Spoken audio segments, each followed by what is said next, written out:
ധർമ്മേട്ടാ ഒരു കാര്യം ചോദിച്ചോട്ടെ. അതിനു മുൻപ് ഞാനൊരു പാട്ട് പാടാം. രമേശ് കോമഡി പരിപാടിയാ, ധൈര്യമായിട്ട് പഠിക്കൂ. ഒന്നുമില്ല, ഇത് ചോദ്യത്തിലേക്ക് പോകാൻ വേണ്ടിയിട്ടാണ്. ഒരു പാട്ട് പാടാം. അത് കേൾക്കുമ്പോൾ ധർമ്മേട്ടന് വളരെ സ്പെഷ്യൽ ആയിട്ടുള്ള എന്തൊക്കെയോ ഓർമ്മ വരുന്നതാണ് എൻ്റെ വിശ്വാസം. അതെന്താന്നുള്ളത് നമ്മളോടൊന്ന് ഷെയർ ചെയ്യണം. ഓക്കെ.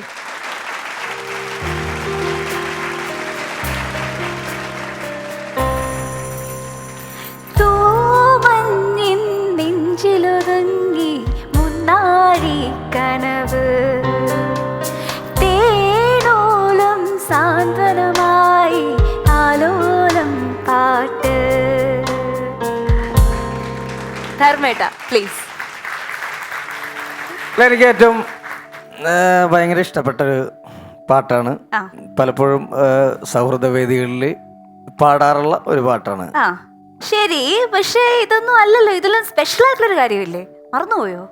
എനിക്കറിയാന്നുള്ളത് ധർമ്മേട്ടൻ ഭാര്യയെ ആദ്യമായിട്ട് കണ്ടപ്പോ ഈ പാട്ടാണ് പാടിക്കൊടുത്തത് അല്ലേ? ആണ്, പാടിക്കൊടുക്കുവാണ്. അയ്യേ, എനിക്ക് നാണം വരുന്നു. എനിക്ക് സത്യം, എനിക്ക് ധർമ്മജൻ അനുജയ്ക്ക് തൂ മഞ്ഞിന്നൊക്കെ പോലും കിട്ടുന്നില്ല. അല്ല, എന്താന്നറിയാമോ, ചിലപ്പോഴൊക്കെ ഈ പറഞ്ഞ് നമുക്ക് വിഷയങ്ങളില്ലാതെ വരാൻ നേരത്ത് അങ്ങോട്ടും ഇങ്ങോട്ടൊക്കെ എന്തെങ്കിലും പാട്ടൊക്കെ പാടുമായിരുന്നു. അങ്ങനെ പ്രേമിക്കുന്ന സമയത്ത് പറഞ്ഞ് രാവിലെ 3 മണിക്ക് വിഷയം തീർന്നിട്ട് ഫോൺ വെക്കാൻ മടിയാകുമ്പം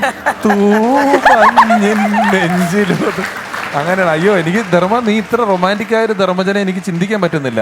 അങ്ങനെ ആയിരുന്നു ഒരു കാലഘട്ടത്തിൽ. അങ്ങനെ ആവണമല്ലോ നമ്മള്. അതെ, അവന്റെ മുഖമൊക്കെ ബ്ലഷ് ചെയ്തിട്ട്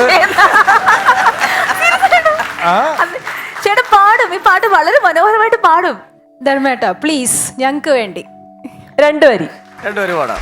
കുന്നിമണിമാലയിട്ട് നിൽക്കുമ്പം നിന്നഴക് പൊന്നിനില്ല പൂവിനില്ല, പുന്നാരമോതും നിൻ മൊഴി മധുരം എൻ മുളം കുഴലിലെ തേനിനില്ല, മാതളത്തേനുണ്ണാൻ പാറിപ്പറന്നു വന്ന മാണിക്യ കുയിലാളേ,